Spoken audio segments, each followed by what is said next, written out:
Next topic हमारे पास है stress concentrations.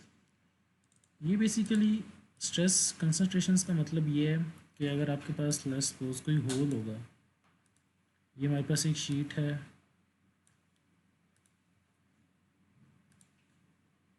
ठीक है, और आप इसके ऊपर यहाँ पे फोर्स लगा रहे हैं, टेंसाइल फोर्स पुल कर रहे हैं, तो क्या होगा, इसकी लेंथ इंक्रीज़ होने की कोशिश करेगी।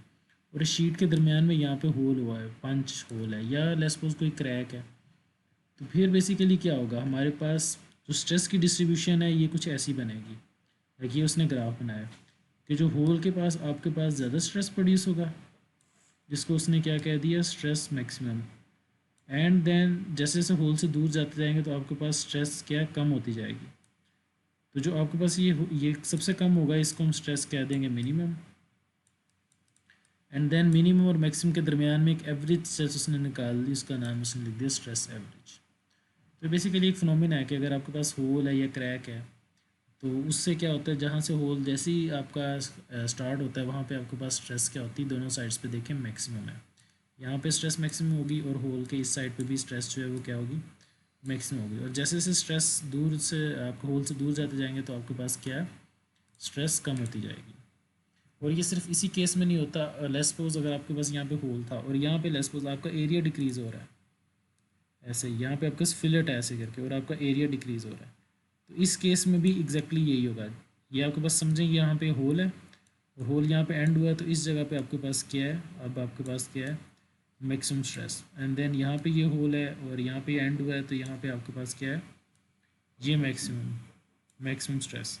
एंड देन उसने सेंटर में एक आपके पास क्या है, एवरेज स्ट्रेस निकाली हुई है, जो हम इसके ऊपर टेंसाइल फोर्स निकाल, ठीक है। तो यहाँ पे उसने आपको कुछ फार्मूलाज दिए हैं कैलकुलेशन करने के। अच्छा, इसके दरम्यान में फिर उसने हमें बताया के बेसिकली क्या है हमारे पास,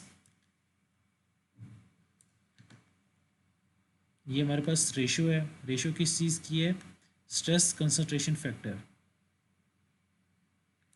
के उसने बता दिया, उसमें हमें बता दिया स्ट्रेस मैक्सिमम ये वाली डिवाइडेड बाय स्ट्रेस एवरेज जो ये वाली उसने फाइंड की हुई है, ठीक है। अब हमारे पास अगर लेट्स सपोज न्यूमेरिकल आएगा तो उसमें बेसिकली हमें एक ग्राफ चाहिए होगा। ग्राफ के हमारे पास दो एक्सिस हैं, इस एक्सिस पे के है, के का फार्मूला आपको पता है क्या है, स्ट्रेस मैक्सिमम ओवर स्ट्रेस जो है एवरेज। और मैक्सिमम आपको पता है होल के यहाँ पे सबसे पास वाली वो मैक्सिमम होगी, एंड देन जब दूर चला जाएंगे मिनिमम होगी, और दरमियान में उसकी एक एवरेज आएगी। तो इस साइड पे ये है, और इस एक्सिस पे हमारे पास क्या है, 2r/d। ये उसके लिए जब हमारे पास, ये इस केस के लिए जब उसने यहाँ पे लिखा हुआ कि दरमियान में होल होगा तो ये ग्राफ यूज़ करेंगे हम। एंड देन अगर लेट्स सपोज ये वाली है जिसमें ये दो हमारे पास साइड्स पे होल थे, तो उसके लिए हम क्या करेंगे, एक हम इस साइड पे के आ जाएगा, इस साइड पे हम क्या करेंगे, r/d। आर क्या हमारे पास, ये वाला फिलेट का रेडियस, और ये स्मॉल डी हमारे पास ये जो स्मॉल डाया होगा उसका, उसकी रेशो। एंड देन ये जो लाइंस गुजर रही हैं, ये लाइंस बेसिकली किसकी हैं, कैपिटल डी ओवर टी।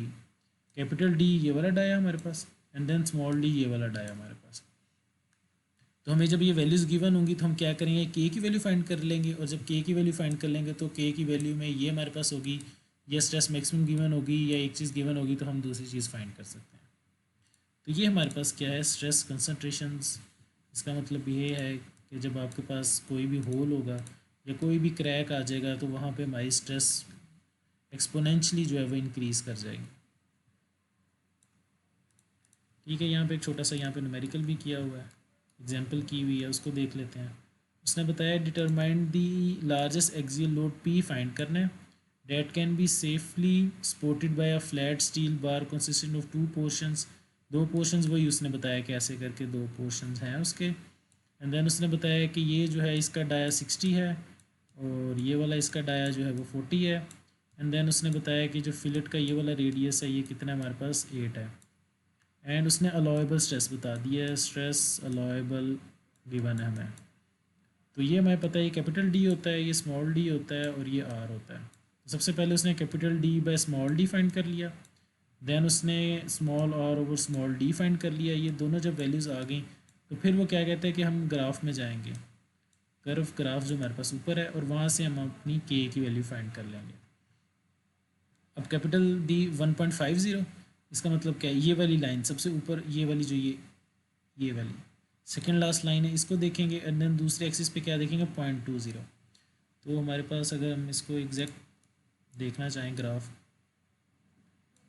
तो 0.20 के ऊपर आपने लाइन लगानी है, 0.20 ये और ये लाइन और ये कुछ ये बनती है 1.8 और 2.0 के दरमियान में हमारे पास के की वैल्यू आ जाएगी 1.8 और 2.0 ये वाली वैल्यू के की वैल्यू आ गई। देन आपको पता है ये फार्मूला के इज़ इक्वल टू जो यहाँ पे मैंने लिखा था, K is equal to stress max over stress average. अब हमारे पास स्ट्रेस एवरेज नहीं है, मैक्सिमम गिवन है यहाँ पे, ठीक है। हमारे पास 165 वो हमने फाइंड 165 पुट कर दी, के की वैल्यू पुट कर दी, हमारे पास स्ट्रेस एवरेज आ गया। स्ट्रेस एवरेज आ गई तो उसको हमने फार्मूला पुट करके then stress is equal to force over area, ये stress is equal to force over area, उससे हमने क्या किया फोर्स कैलकुलेट कर लिया।